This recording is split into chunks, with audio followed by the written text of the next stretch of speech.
grumpy Vikings fans? Like, I don't get them yet Yo, because I they are just hadn't been mad at talking about me. the Vikings, but they are grumpy, man. I made the point on the last pod. We not just give up. If you want us to respect your team, it's going to take a playoff win or two. Like, I'm just telling you that right now. That's what it's going to take, and it's for the same reason that y'all don't really think this team is as good as you believe, and it's because of the dude at quarterback. And I don't even think we're being unfair about this one. I done seen his movies. This is year 11. I know what's up with that dude.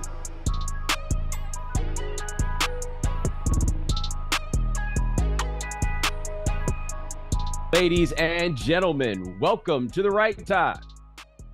My name is Bomani Jones. Thanks for listening wherever you get your podcast. Thanks for watching us on YouTube. Rate us, review us, give us 5 stars. You only give us 4 stars, I'm inclined to believe you are a hater. It is that time of week where we have a guest join us, coming to us live and early from sunny Southern California. Check her out, well, kind of everywhere now, but also to be specifically check out the Mina Kimes show with Lenny and Dominique. Mina Kimes, what's going on? Hey, it's been a while. Yeah, man, it has. I tell people that we record this in the morning and you were on the West, and that's why we don't have you on more, but you were kind enough to make it happen. You know, got the little Pippi Longstocking going for us and everything. I appreciate it. I'm just glad the sun is up right now. I was worried about that because it's like hard for me to work when the sun is not up. I don't know if you've done the morning shows, like Get Up, or and you're just like, what am I doing? Like, why am I here? What is this for? And so anyways, at least the day has begun over here. Man, doing morning drive radio when you don't do morning drive radio all the time is the monster. At least they'd be cool about it. Like, I was in North Carolina, they'd be like, yo, I'll be there 15 minutes late. My bad, dog. Like, sorry, I'm not accustomed to getting to work at 6:00. Like, you can't expect that of those of us who don't do this all the time. That was my first gig at ESPN. I was doing morning radio on the weekends. First, it was Really? the Fancy Show, which is like where they start a lot of people who are inexperienced in radio, or they used to. And then the other one was the Morning Roast with Dominic Foxworth and Clinton Yates. That was on Sunday mornings. Oh, that's right. That was like 9 to 12, right? Yeah. But I was on the West Coast in the second half of it. So it was 6 to 12. So my Saturdays were tanked. Man, we're gonna get around the NFL. There's a lot that's going on in this here league right now. Like, we're officially at that point in the NFL season where we can make anything into whatever it is that we want it to be, right? And then any team that's been really, really good up until this point, little bit of a stain on them, and all of a sudden we go like totally throw that out of whack and everything. I guess that's the Eagles' time now. Are we gonna do that with the Eagles?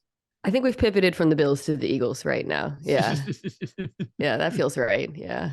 The Eagles, I was watching, I'm curious about this. I was watching on Get Up before we got started here, and Dominique and Chris Canny were having it back and forth because Canny made what I thought was a good point, which is, hey, man, the Eagles have given up 160 yards rushing in back-to-back weeks. Yeah. One would think that's a big problem. Dominique's argument is that it doesn't really matter that much if you can stop the run in this day and age.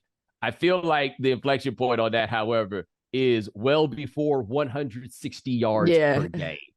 I think Dominique and I got into this a little bit too. I think of like like if you're going to choose between being bad at passing offense, rushing offense, run defense, pass defense, run defense might be the thing you can choose, the assumption that you can bow up in the red zone. But we just saw a Cowboys team lose to Green Bay largely because of their run defense. And for the Eagles in particular, it is a weakness. It goes beyond like total yards, by the way. When you dig into all the nerd numbers, it's ugly. Okay, it's very ugly.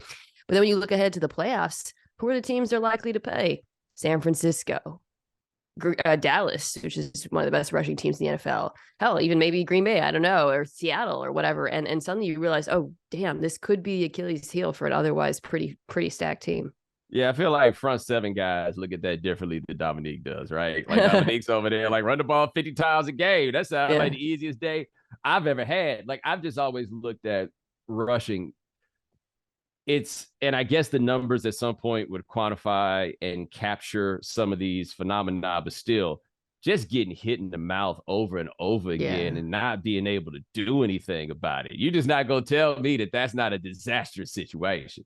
The Bills and the Jets, man, that last Jets drive where they had James Robinson just running counter 3 times in a row and the Bills couldn't stop it. Yeah, you can't tell me that's not humiliating when you know the team is going to come in and run it and you can't do anything about it. We actually did a segment on the NFL Live about how rushing production is up this year for the first time in a minute, especially on early downs. And a lot of that just has to do with there's many reasons we kind of got into it, but a lot of it, I think you'd probably find this interesting, is just the kinds of players who are playing defense have evolved. And so now suddenly, if you're a smash mouth team, you have a bit of an edge. Yeah, at some point, I do feel like the game is going to come around to more power running just for the exact reason that you pointed out. We're putting these lighter linebackers out there on the field. Like, there is nowhere for LeVon Kirkland to play in the modern NFL, right? Fully. Like, dudes like that, we don't have a place for them. So at some point, the reason they were out there was we needed to stop you from running the ball. I don't think that people are necessarily going to revert to like going back to the I formation 65% of the time and then running the ball. But they're going to find a way to just beat the hell out of you, especially as we don't have nearly as many of those like 340-pound linemen anymore because you need to be a bit quicker to make this happen. Yeah. And it's going to be like basketball. We're like, oh, the game's going to go small. No, it's going to go to big guys who do small things. Can I get really nerdy for a second? Do it. I was digging into this because I wanted to see why rushing was so much better on early downs. My first thought was it was the way defenses, because even defenses play the pass more, but actually it wasn't like light boxes as much as I thought. And then what I found, and this kind of squares with what I've seen, is so for years in the NFL, when it was the Shanahan scheme, right? From like 2016 through 20, arguably, or you could go back even further. And so every team was running outside zone. This year, outside zone is not working and teams are doing it less. And power, to your point, gap concepts are way up and they're kicking ass. Like the average power run in the NFL goes for about 5 yards per carry on first down right now. And I really think it's what you said. It's just the bodies that are in the league right now. They can't stop it as well as they used to. And I got to say, I am glad to see it. Like, this was an analogy I thought about the other day. I'm curious what you think about this. The NFL went from giving us dramas to giving us action movies, right? Like all this passing, it's the stunts, it's the explosion and everything else. And it can make for an enjoyable afternoon. But I look back on, and this is where I started trying to remember how much older I am than everybody else that's involved. I don't know if you remember the last game of the 1993 NFL season. Emmitt Smith, the Cowboys and the Giants. Emmitt Smith with a separated shoulder, right? Like a clearly an obvious separated shoulder. And they just kept putting the ball in his stomach over and over and over again. And the Cowboys just beat the hell out of the Giants to win the division, going all the way down. Nothing will ever be as compelling as watching that, or like watching somebody throw for 500 yards. It's never going to be that. Like there is something incredibly dramatic about the grinded out game of football that you don't quite have anymore when it comes to those tight moments, right? Like I don't watch football for scheme. And I feel like we have fallen in love with scheme in such a way that I'm just kind of like, it was kind of more interesting before. Dude, you are too young to be having these old man takes. You're older than me, but you're not that much older than me. And you're like, you're fully get off my lawn, run the ball, pound the rock. Yeah, look, I appreciate, well, one, what I certainly appreciate about new school football is deploying the athleticism of the quarterback, right? Like this was a paradigm change that there was no reason for it. Well, there's a reason why they waited so long, but they didn't have to do that. Finally, they just decided they needed to win so bad that they just couldn't afford to try to protect this position for certain people and try to keep certain people out. I understand that game had to change. So like, I do appreciate that. And I can enjoy and appreciate the modern passing game, but I also feel like at some point we need to address the fact somehow we have created a passing game that this country only produces like one dude every 2 years that can actually do it. That feels like a fundamental flaw in the structure of the game that we're watching.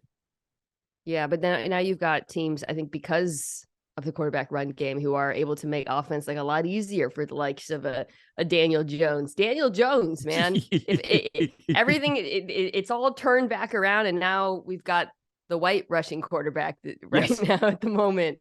Probably there were a lot of I can actually think of a few over the years that because of the way the NFL was as it pertains to dual threat quarterbacks, which is correct, it was more initially they're born of attitude about stereotypes and who can play quarterback.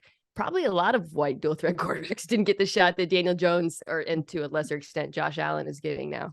Yo, I would love to see if we could get together like a room of salty ass fast white dudes who just didn't have their right time. Like, we know all the black dudes that we could go back and be like, man, if it was a different time, they would have got a chance and everything else. Because even these fast white dudes now, it took their coaches 3 years to fully realize it. They only did it with Daniel Jones. They're like, damn, he's really just not going to be able to throw the ball, huh? But he can run. He's really fast. Like, it blows my mind that with him, and it was the same thing with Josh Allen. I was like, well, nobody ever taught you how to run before, huh? Because he was out there running looking like he didn't know how to use his legs when it first got started. He doesn't really run. He rumbles. Yes. Like, he doesn't. Yeah. Daniel Jones actually, I think, is also a very graceless runner. He's a very fast runner. He's got great straight line speed. But I mean, you still can't wipe the image of him tripping at the end of that one long run out of your mind. And now, you're right. It's incredible that it took this long for like a coach to just fully lean into it and kind of recognize him for who he is. The Right Time with Bomani Jones is sponsored by BetterHelp. Unfortunately, life doesn't come with a user manual. So when it's not working for you, it's normal to feel stuck. Navigating any of life's challenges can make you feel unsure, whether it's a career change, a new relationship, or becoming a parent. Therapists are trained to help you figure out the cause of challenging emotions and learn productive coping skills, which makes therapy the closest thing to a guided tour of the complex engine called you. BetterHelp has connected over 3 million people with licensed therapists. It's convenient and accessible anywhere, 100% online. As the world's largest therapy service, BetterHelp has matched 3 million people with professionally licensed and vetted therapists available 100% online. Plus, it's affordable. Just fill out a brief questionnaire to match with a therapist. If things aren't clicking, you can easily switch to a new therapist anytime. It couldn't be simpler. No waiting rooms, no traffic, no endless searching for the right therapist. Learn more and save 10% off your first month at betterhelp.com/Bomani. That's BetterHelp, HELP.com/Bomani. My full nerd theory on this one, because I mean, when you start counting the years, it's really from like 05 kind of to present. Not so much, but kind of to present. Because 04, you got 3 potential Hall of Fame quarterbacks. And in 04, in the draft, that is. And the truth is, they're going to be 3 of them, but one of them is going to be Eli Manning. And I just don't feel like talking about that right now with you people. But after that, man, white quarterbacks in particular, the league wasn't producing them. It's like Aaron Rodgers, Matt Ryan, Joe Flacco, and the fact that we're putting Matt Ryan, well, I guess Matt Ryan won an MVP and Joe Flacco won a Super Bowl, but still, the fact that these are the guys that we're throwing out on this list helped to illustrate the point. There was this lag where it seemed like teams did not realize that the speed on defense had gotten to a point where you needed guys that could move and make things happen, right? But the paradigm of the quarterback was stuck in the idea that there's actually something wrong with somebody who can move and make things happen. So they kept going out there and drafting these guys, white and black, by the way, that did not fit the new NFL. Yeah. Like, you think of a guy like E.J. Manuel, for example. That dude never had no chance, man. I mean, I still can't believe anybody took him in the first round. That was hysterical when it happened. I literally died laughing in my living room when that happened. But the league was so slow to realize what had happened. And then once they seemed to catch up, we had that draft in 2020 where you got, was it Tua, Justin Herbert, and who's the other one? He was probably number 1 pick. I just can't think of who it was. Oh, it was around there. But those 3 guys could ball. Yeah, that God, 2020 was Burrow was first. Yeah. Yes, Burrow. Okay. Yeah. Another guy that can move. Yeah. Yes, another guy that can. I mean, it really 2012 was kind of a turning point as far as quarterback selection, because that was the Russell Wilson, RG. I'm doing it in the wrong order, but it was actually the Andrew Luck, RG3, Russell Wilson, Kirk Cousins draft. And Ryan Tannehill. Don't leave him out. Ryan Tannehill, Luck and Tannehill, 2 white guys who can move, by the way. Yes. And that was, as you remember, when the read option finally hit the NFL in a big way. And then there was like a bit of a lag. And then I feel like there were some mobile quarterbacks that were still a little bit undervalued. But yeah, I wonder if you look at a class like 2021, which has been so underwhelming in so many ways. And, we see Trevor Lawrence kind of coming on a bit, and you look at the quarterback, the one healthy quarterback, Trey Lance doesn't play, and Justin Fields, who can move, and finally see what Chicago is doing with him.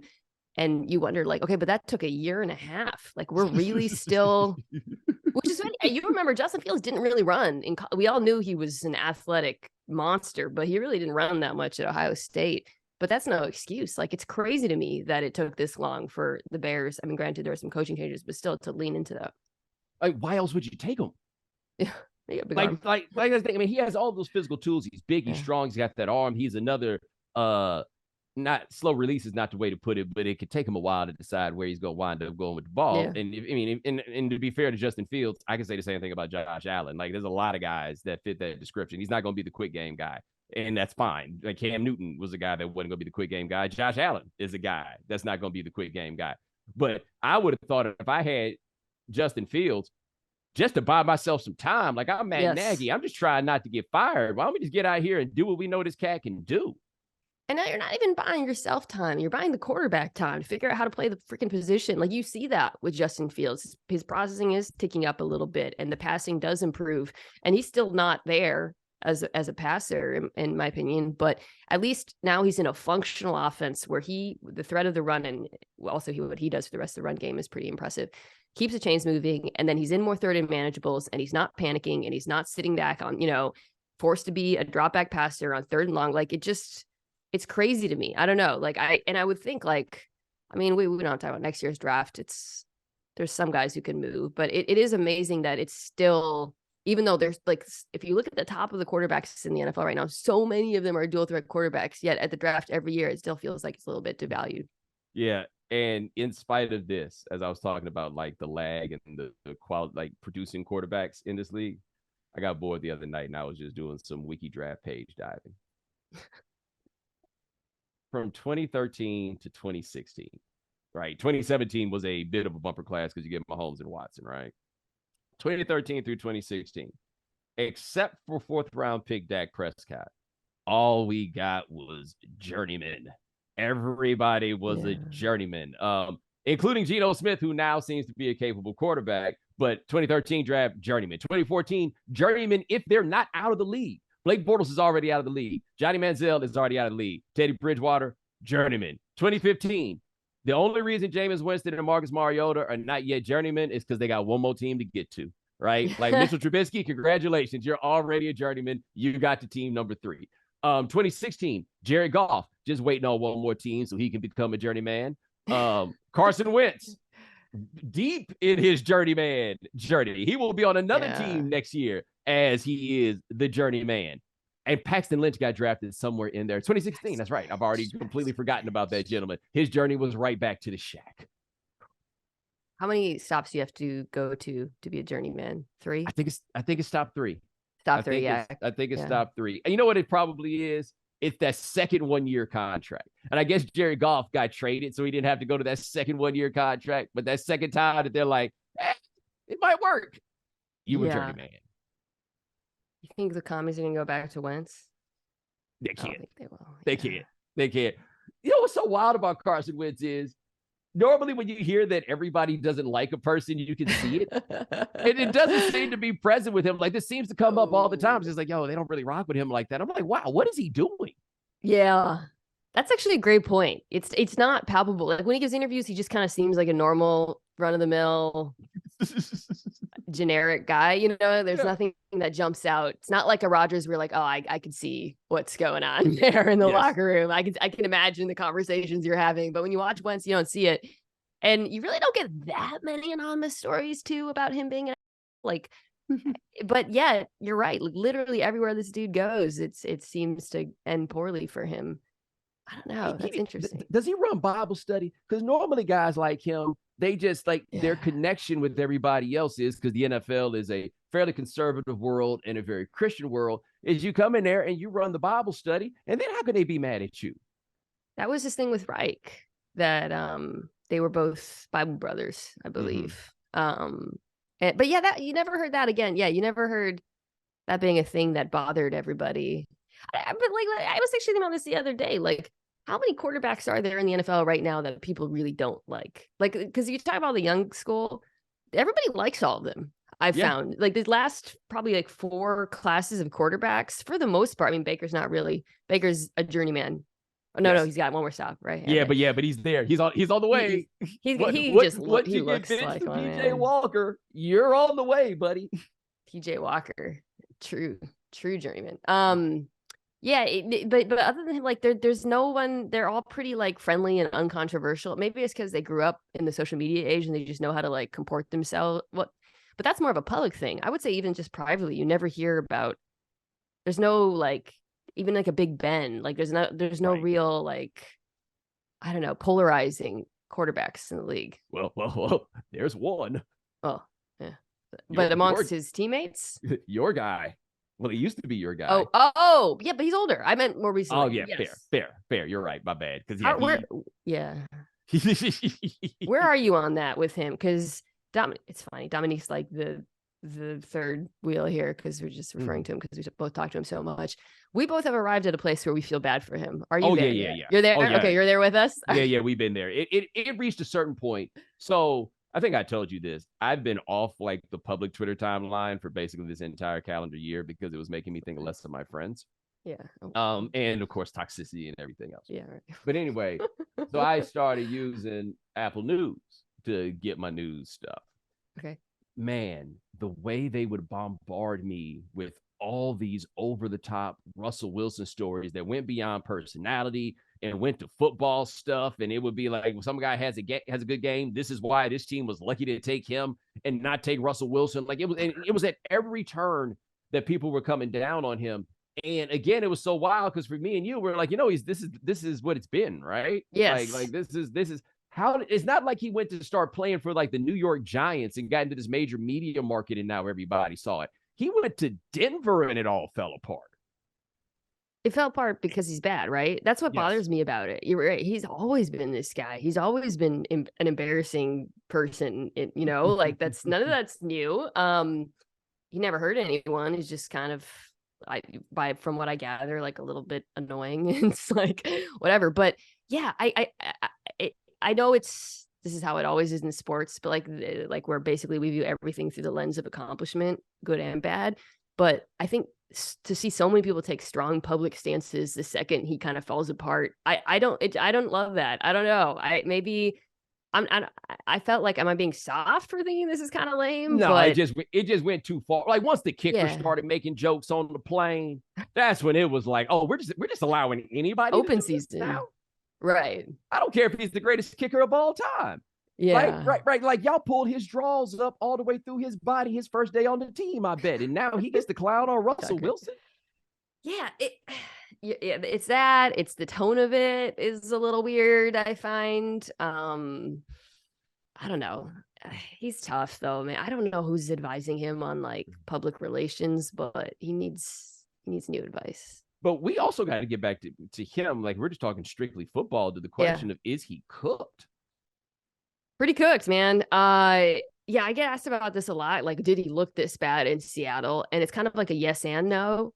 I think you're really seeing why the Seahawks were so willing to try. I mean, there are other reasons why. I think the fact that you even see Pete Carroll getting in on a little of the gloating, by the way, shows you the extent of, I wouldn't say like necessarily that how much they didn't like each other, but that Pete Carroll didn't love being blamed entirely for the offensive struggles near the end is, I think, why that probably is happening.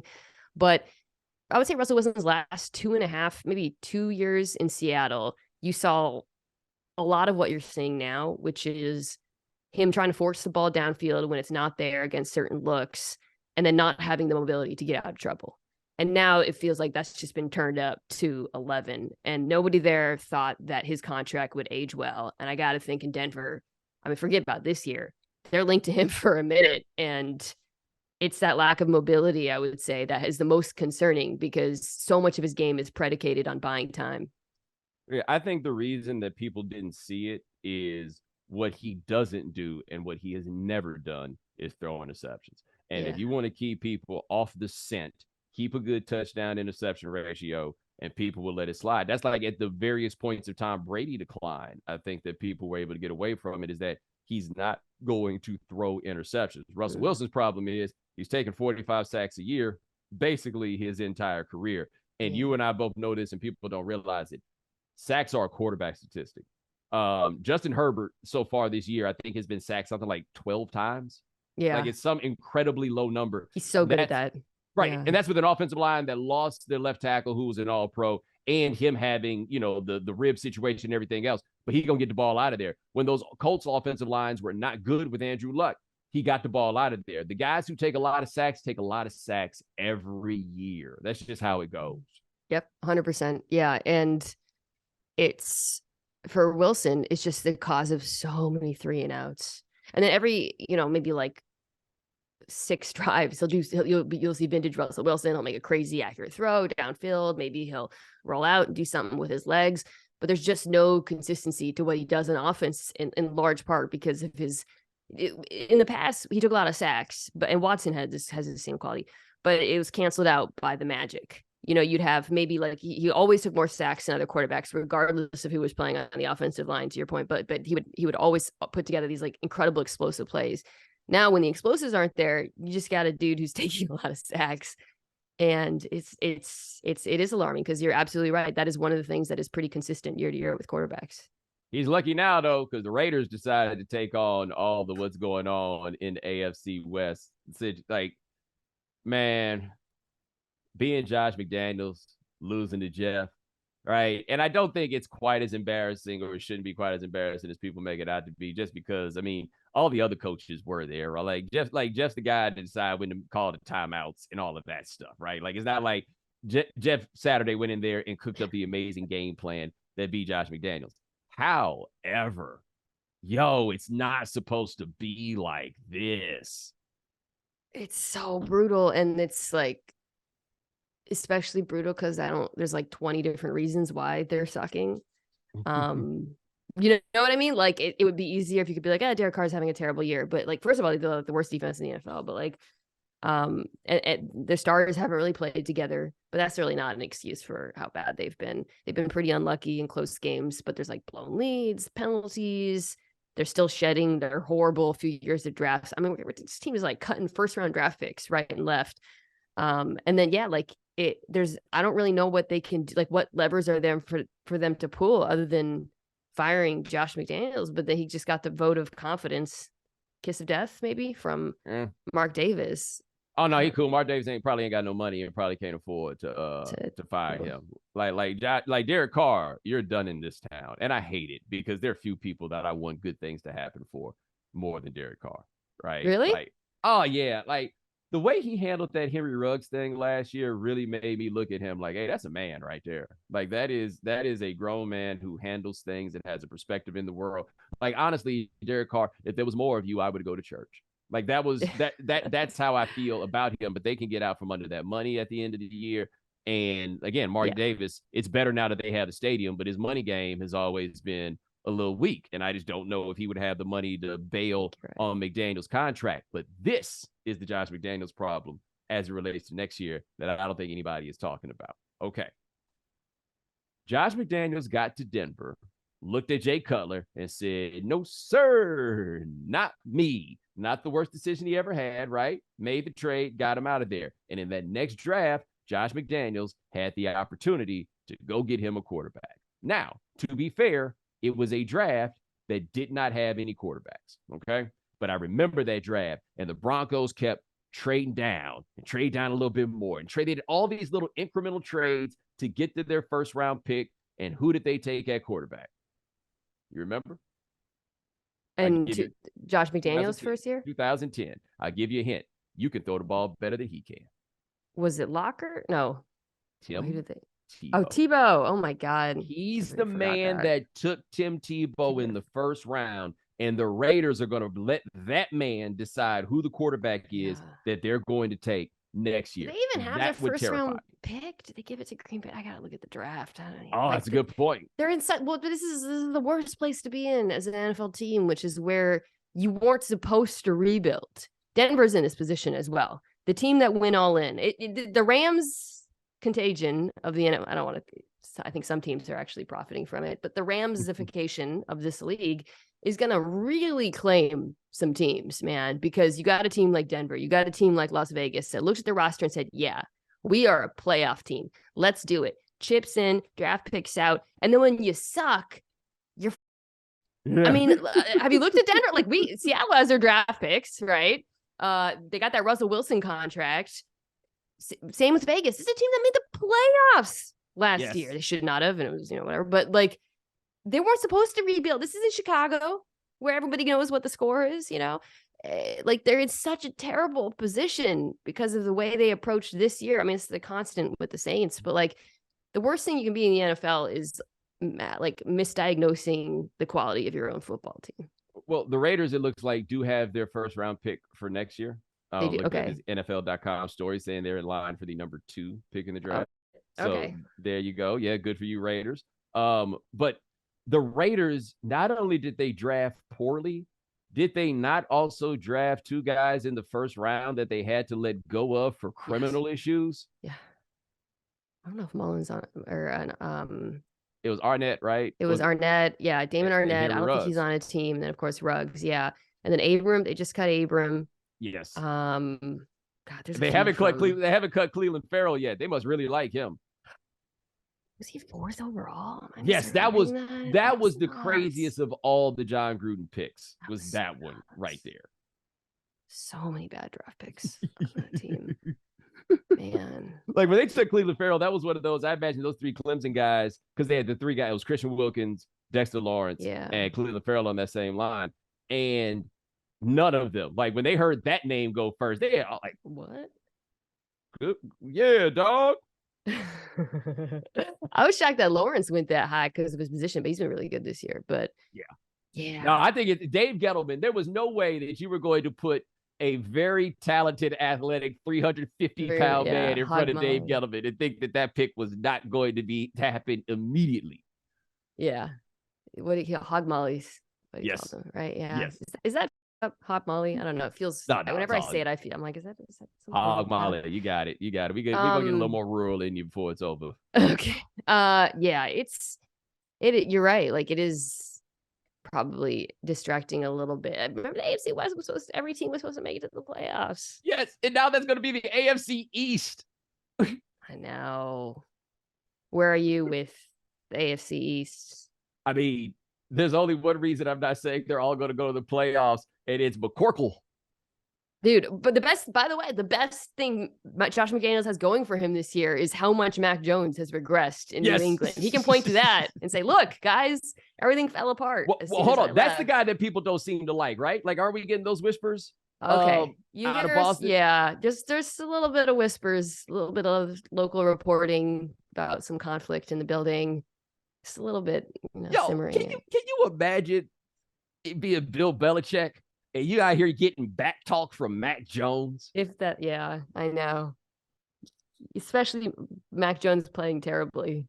Like, he's been really bad this year. I am surprised that Belichick just hadn't gone ahead and done it and just gone to the Zap Man. From what I saw, the Zap Man seemed to have it. Like, what's his name? Jimmy Johnson wound up in this situation with the Cowboys. And, I mean, he was going to make the wrong decision, but he was trying to bench Aikman for Steve Walsh, and they had to come in and explain to him that, sir, was not an option. And apparently even Bill Belichick understands this, because Mac Jones, who is not Troy Aikman in perception or anything else, even he seems to know, nope, first-round pick, I can't just put him on the oak. This is not – I can't do that.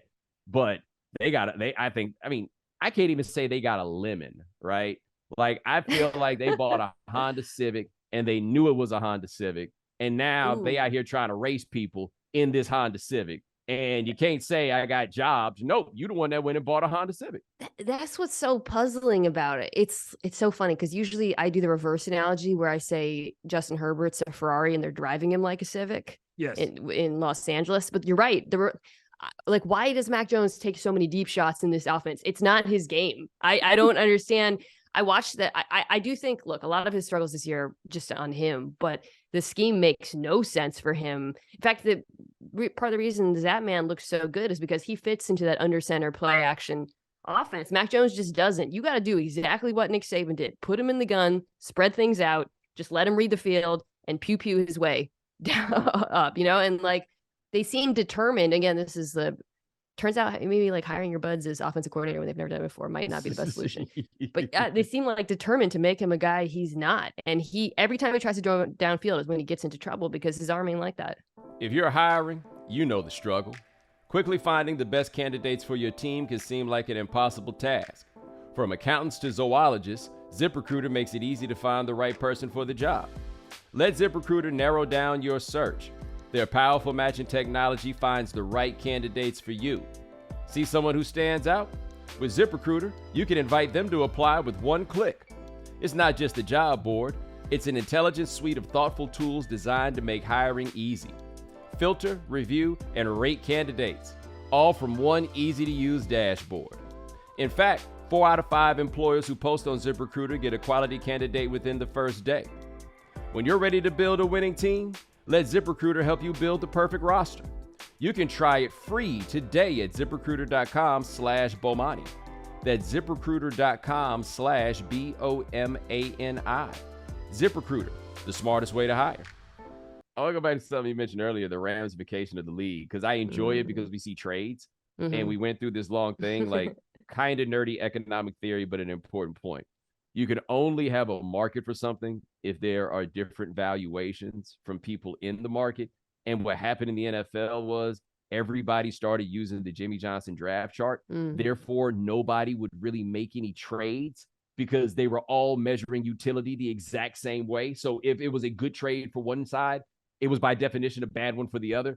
So we saw people basically stop making these trades. These last couple of years, we've seen these huge ones that look like trades that you used to see back in the day. Like people talk about Herschel Walker. Yeah, but like go look at like the Eric Dickerson trade, for example, or the John Elway trade. Like there used to be big trades with a lot of dudes that were in them. But man, at some point, you're going to need the young and cheap. And the Rams are so thin. And I remember I saw this. I don't think I had a chance to hear Marcus up about this, but it was the day that he finally had to surrender and be like, oh, salary cap, huh? That was great. Rams? He whispered, I guess the cap is real. Buddy, look at New Orleans. Look at literally what's happened in the last 2 years. He's like, how can you? Yeah, 100%. It was great. And New Orleans had been kicking that can down the curb for like 10 years. Yes. Talk about, again, to what I was saying, like the worst thing to be is a team who doesn't know what you are. I don't know how New Orleans looked at their team headed into this season and thought, let's trade our draft picks and move up and throw some money at James Winston and Andy Dunn. This is going to work. But yeah, the Rams, I mean, when you do that, when you go all in, when you get them picks, you got to hit on so many things. You certainly can't miss on the signings that the Rams have missed on. And it's the hangover. Let me ask you this though. Is it worth it? Like if you get the Super Bowl, do you care if you suck for the next few years? That's a good question. I would care if we sucked for the next few years. Like, I feel like that is a question that we often throw to fans. Yeah. But the calculus feels like it should be a bit different if you're in the front office. But no, I would not. I don't think that I would be willing to make that trade. And the thing I think that is interesting about the Rams in that regard is I feel like they got kind of lucky with that Super Bowl that they won. Like that wasn't a great team. They had Jalen Ramsey, Aaron Donald, Stafford. Okay. Cooper Kupp, a guy that they lucked into in the draft, right? Who turned into be a top 3 wide receiver in the league. But I felt like a few things broke right. And they managed to get a Super Bowl, but none of us thought that that was a great team. Like, it might get Matthew Stafford into the Hall of Fame. I can't believe that. But, here we are. I would not think it's going to be worth it because, look, Aaron Donald, if I had to guess, he's going to retire after this year. If he was thinking about retiring after last year, I don't know why in the world he'd come back this year. Matthew Stafford, one of those guys is going to be easier for us to forget. Next year is year 15. He's probably cooked. So how and when do you repair this? Like, when and where are they going to get a quarterback from? Because they need to be looking at a quarterback right now. Yeah. They're not like, unless a few of those draft picks turn what we're seeing now. I mean, they'll be better than they were here because they'll have some more of their offensive line will be healthy. They have lost like a ton of dudes, but there's just a lot of holes on the rest of that roster. Like, it's hard for me to think, okay, they're going to be the best team in the NFC West next year, or the year after, or whatnot, given the way some of these other teams are going. It just doesn't seem like it. And you're right. They really, like, a lot of things. I mean, last year's Super Bowl was for both teams. I would say more for the Bengals, but a lot of things did go their way. Like, they ran into a Bucs team that was super banged up. People forget, almost beat them.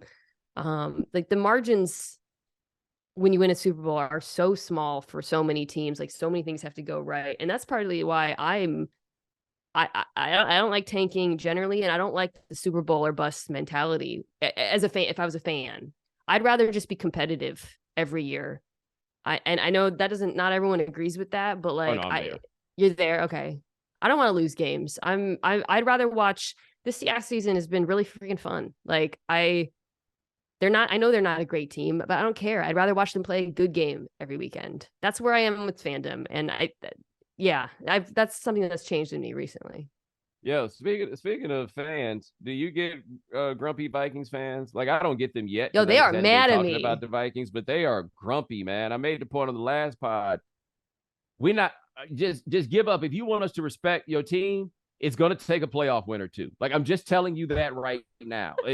That's what it's going to take, and it's for the same reason that y'all don't really think this team is as good as you believe, and it's because of the dude at quarterback. And I don't even think we're being unfair about this one. I done seen his movies. This is year 11. I know what's up with that dude. I like the Vikings. I want them to succeed. I like the general manager. I like that stadium. I've always thought the fan base is friendly, but like, how do you like? At a certain point, we could see this team for what they got mad at me yesterday for saying on First Take that they beat the Bills, but the Bills were banged up and the Bills are better. They're a good team. Why do we have to live in a world like if you don't say they're the best or they're better than the Bills, you're disrespecting them? Like, we all see for what it is. We see Kirk. We see defense is pretty average. I don't understand why they have to be the best team in the NFL or their record has to reflect their underlying quality when we all know it's not true. And why do you need respect from strangers about your football team? Like what I said about this in the last episode was it'd be different if it was college and there were polls that were determining where your team went and thereby the respect factor matters. You got the wins, man. Like that's the only thing that counts for you as of now is you got the wins, but you got eyes. You know what I mean? And you see Kirk Cousins, number one, if Reed 1 is open, you guys are in good shape. If Reed 2 is where he has to go, it's a little tricky. But what's so wild to me when I watch him is there are things that he did when he was young that he still does that blow my mind. Like the pressure's coming. I don't know what to do. I'm going to all arm this with somebody directly in my face. And sometimes it works. Sometimes it doesn't. But you look at that and you're like, that's not what you're supposed to be out here doing. He was bad in this last game. They're mad at me for saying that Justin Jefferson won in the game. I was like, why? What is it with teams, by the way, and fan base? Sorry, I'm not going to do this thing where you complain about straw man and all that. But like, no, do it. It's like respect the quarterback or else. Like, you can't talk about Miami, and if you praise people other than Tua, you're a Tua hater. Why? Mm-hmm. Like, football's a freaking team sport, and sometimes the quarterback isn't the single biggest determinant of the success of a football team. And like, it feel like, right. It is incredible that you have arguably the best wide receiver in the NFL and that your quarterback can just throw up 50-50 balls all day and he can come down with everything. It's a good development that your quarterback is willing to do that because he wasn't for a long time, by the way. There's this thing with fans right now where it's like, if you don't quote unquote respect their quarterback, it's like you're against them. And I find that like very puzzling that you can't just like view a team holistically. Because I think they need us to believe in their quarterback so that thereby they are legitimizing their belief in their quarterback because they don't think they can get it done if they don't have the quarterback. Now, the thing with Tua that is interesting, and he has certainly played better than he had early in the year. And by the way, this season, one could argue an indictment of Brian Flores. That's a discussion for another day. Somebody could bring that up. But they went out there and they put this very specifically brilliant offense. And when Jalen Waddle is the slow one, what is anybody else supposed to be out here doing against them? They got those two dudes on the outside. Look, Tua's getting it done. Good for him. You know who looked okay in that offense too, though not great? Teddy Bridgewater. He can't even throw the ball far. Like they got something that I'm like, I would be terrified to play them in the playoffs, especially if you got to play them down there in that sauna that they got in Miami. I mean, we've just never seen it before. I don't think we've ever. You're more of a historian than I have, like the memory of an ant. But like this combination of speed with all the skill players, Waddle, Hill, Mostert, it just completely changes the math on everything. I think that Mike McDaniel's really good, and I love seeing. I mean, I don't know. I'm playing linebacker against that offense. You might as well just not step on the field, man. Like, you're just wrong. I mean, it's just dudes taking wrong angles on literally every play because they're so confused and all the motion and stuff. But like, I mean, it's not an indictment of Tua to acknowledge that this offense is like, you're putting him in literally the best position maybe a quarterback has ever been in the history of the NFL. It's not an indictment of Tua to note that guys are wide ass open. That's a great thing. You should be happy that your quarterback is throwing to wide open guys. I will say this, though, about Tua, and I am not a person that pays a lot of attention to the MVP vote in the NFL, because especially as it's become like such a quarterback award, I don't really do that. I will say this, though.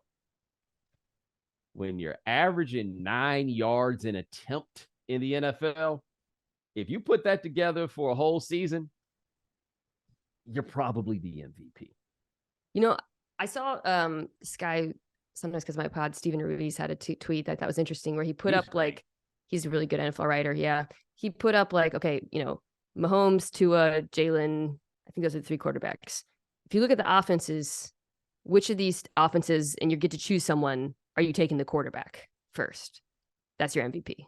Mm-hmm. I thought that was a pretty, you know, like, as far as Miami goes, like, you're not taking Tua first out of that offense. You're taking Tyreek Hill. Tua is obviously more valuable because of quarterback, which is why the award is a flawed premise to begin with, right? But, or at least the modern interpretation of the award. Right.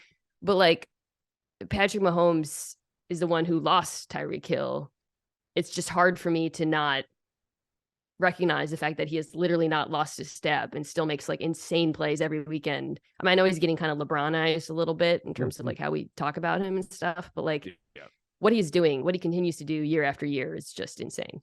Yeah, and the number one option for them, like Travis Kelce, I made people mad. This happens where there may be 4 guys in the NFL that I'm like, they're going to the Hall of Fame.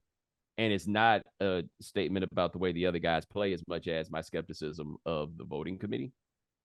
And I just don't always, it's hard to get into the NFL Hall of Fame, right? Like guys jump up or whatever. And so for me, I think Kelce's probably a Hall of Famer, but my thing was he's probably going to go to the Hall of Fame. I said probably. And of course, he's definitely going. I'm like, look, man, you can't put this much faith in that room. Well, because what happened was Greg Olsen said he's going to go down as one of the top, as he said the greatest. Yeah, like he said the greatest. And I think Travis Kelce is going to go down as the 5th best tight end in the history of the AFC West. And that's not an indictment of Tony Gonzalez, Kellen Winslow, Antonio Gates, Shannon Sharp. Like, this is not an indictment of Travis Kelce, right?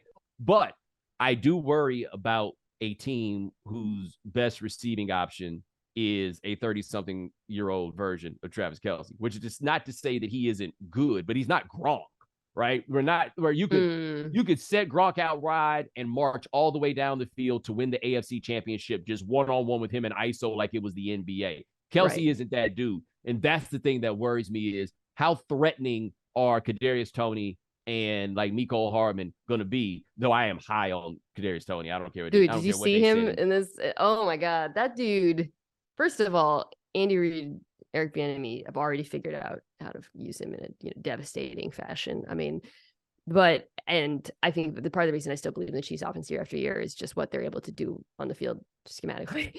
But his movement skills, I don't think I feel like I'm being hyperbolic because I said I hadn't seen Tyreek Hill and Jalen Waddle. I don't think I've seen a receiver move like Toney before, which isn't to say he's going to be great or he's even great at now. He's definitely not. But the way his his stop-start ability, agility, like all of it, it doesn't really make sense to me when I watch him play. So if they're able to harness that, I don't know.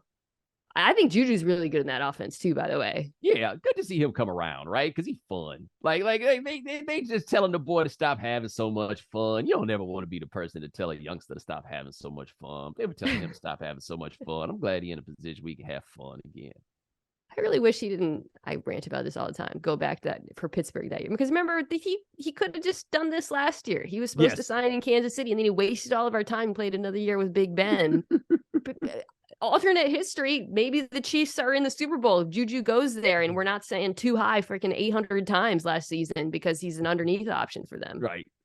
Yeah, but the other thing with Kansas City, you talked about this with Mahomes and like the LeBron tendency. Yeah. The one difference though with he and LeBron is after we briefly said Steph Curry was better than LeBron, we never dared to say that ever again about anybody else, and we were totally gun shy about it. And meanwhile, we had a league full of guys who couldn't wait to say that Mahomes was no Josh Allen immediately after Josh Allen lost a playoff game that Patrick Mahomes started. It was the weirdest thing.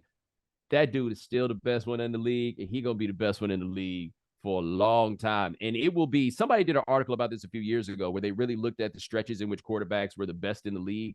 And it really typically goes like 2 or 3 years. Like most guys don't get to hold it for very long. Tom Brady is kind of like Kobe Bryant in that he never held that I'm the best in the league at this time for that long, but you stretch it out and then it turns into something else. I have no idea when somebody's going to be better than Patrick Mahomes. I just can't like what is it that he doesn't do? I don't have anything that I can point to while also being super excellent. And that's where I always refer to him to like compare him to Jordan. Fun fact you may not know about Michael Jordan. Every year, Michael Jordan would have one of the 10 best turnover percentages in the NBA. So he was doing all these things to you while also never giving you anything easy. And that to me is Mahomes. Like every now and then he's going to throw a pick because it happens, but he's never going to be like, yo, like what we've seen from Josh Allen the last few weeks. You ain't getting that from Mahomes. I didn't watch this last week in real. It was the Jags game. I don't know. I knew we were going to talk about Monday, but I got caught up, I think, on Tuesday afternoon, finished watching all the Chiefs offensive reps. He makes like 9, maybe that's a little bit dramatic, 6 throws a game. This is a meme that if any quarterback did it, would lead Sports Center. And then we just forget about it and move on. Like, I mean, I'm not exactly like he does so much insane stuff on a weekly basis in terms of his creation, the arm angles, his vision, all of it, the athleticism, so bad, crazy. And we are totally near to it now. Totally. It's, and the mental side is there. He is so complete as a quarterback. It's crazy that this is even, I don't know. I have seen actual MVP lists that don't have him, even in the top 2. I'm not going to name, but like, I'm like, what are we doing? Like, what? I mean, Tua's playing quarterback at a great level, but I saw people going nuts over, and I even tweeted, this is a good throw. Threw like an out route. It's a good throw. I didn't know you had this bag, you know. I feel like I'm losing my mind sometimes with Mahomes and the way people talk about him or don't talk about him. Look, man, that Super Bowl against the Buccaneers may be the most incredible quarterbacking performance I've ever seen. Yes, they lost. No, the numbers weren't good. That dude was out there literally with no offensive line. It looked like they were playing 11 on 8 at like right there. Like I think I told the story that I had picked the Chiefs all week because of Mahomes, and then I looked up at the screen and saw Mike Remmers was the left tackle, and it immediately saw the error of my ways. He's out here like looking like Neo, right? Leaning to the side, throwing. Remember that throw where he was like, oh, nobody can do the things that he can do. Not even Josh Allen, who's probably more physically talented than Mahomes is. He's probably faster, bigger, stronger arm, all that stuff, but he's not this guy. I want them to win this year just because people will be so annoying about him if they don't. Like, we're going to start entering that, well, he's only won 1 Super Bowl. Even though he's like, what, 27 or something stupid. I just want him to win another one early so that we can bury the you know, he already, to me, he's one of the greatest quarterbacks to ever play. I think he's going to end up as the greatest, but maybe not the most accomplished, because I don't, Brady, the Super Bowls are as much a product of circumstances as his own talent in some ways. But yeah, I just want it to be done. I don't want a debate about Patrick Mahomes. I don't want to be in a situation where we're talking about rings and his accomplishments. I just want it to be done. End it this season. Get another ring. Move on. Yes, and Russell Wilson decided, I want to do 2 games a year against that. Like that's where this is going to be like, oh man, poor Russell Wilson. Is that one you go get your chance to do it with that dude twice a year? No, I would not have signed up for that under any circumstance whatsoever. Would I have signed up for that? And oh, by the way, I just realized this. I don't think they've played the Chiefs yet. Oh God. Ugh. Yes, they still have. He still got to go see them. The funny thing is, I think there was a quote. He was like, "Oh, I picked the Broncos because of the help," you know, basically, which immediately Seahawks fans took as a slight, even though I didn't really take it that way. Broncos really have like one of the 2 or 3 best defenses in the NFL. They must be so mad. Oh my God. They're in this situation. Look, man, after the Broncos, they got the Raiders and the Panthers. And then after that, every game they play against a team that probably has a better quarterback than they do. And that is not what you paid $200-something million for and trade all that picks. They're going to have 2 against the Chiefs, the Cardinals, the Rams, and the Chargers. And oh, by the way, with the Cardinals, last thing, because I know we got to wrap this up. Did you see that column that came out of Arizona after Colt McCoy won this game about how there is no quarterback controversy? Colt McCoy is the guy in the year 2022. I want you to applaud my growth, my personal growth, because I saw that. I rubbed my hands together. The little Birdman thought about some tweets I could do, and then I walked away. Good job. I walked away. Good job. Told you, nobody is more popular than the white backup quarterback behind the black quarterback. I'm sorry. As soon as they decided to give Kyler Murray all that money, they needed to be executing the PJ Walker trade. Seeing if like DJ Shockley is up to something, whatever it is, because otherwise this is always going to happen. And my thing with Colt, and you know, from my former Texas fandom, I love that guy. Like, my affection for him is strong. I thought he was going to be a better NFL quarterback, all of those things. What you know about Colt McCoy, no matter what, is it is only a matter of time before he take one of them Wile E. Coyote hits. He and Robert Griffin, both of them were like, we don't just take hits. We take Batman. Zonk! Right? Like, it's them joints. It's like he takes it. That's the funny thing, because Colt got that Rocky-like quality to him, right? And he get hit like they got hit in Rocky movies. Like, damn, did you spin around 4 times? It's so true. What are they? They used to call him cart. Yeah, you're right about the court. They got is Tyrod available next year? Right. Can get right. Tyrod in? He shouldn't be behind. They put him behind Daniel Jones just in case Daniel Jones stunk, but since nobody would ask for him. That's where he should have been down there. By the way, young guys people don't seem to like. Daniel Jones? Kyler Murray. No. Oh, Kyler Murray. Yeah, right. That's 100%. Yeah, I was like, Daniel Jones literally probably has never offended like a soul in his life. This is the one thing, though. I mean, I know we're running out of time. But you want to talk about this? You mentioned PJ Walker.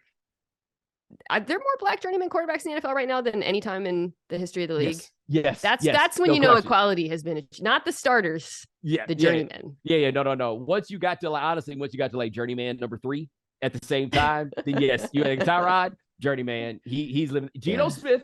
Geno Smith was. And I think it was Dominique who said the way he knew that Geno must have been good is when they let him be the journeyman after the way it started. He's like, he must be good enough to be a starter. But we used to have Charlie Batch. He got to live that journeyman life.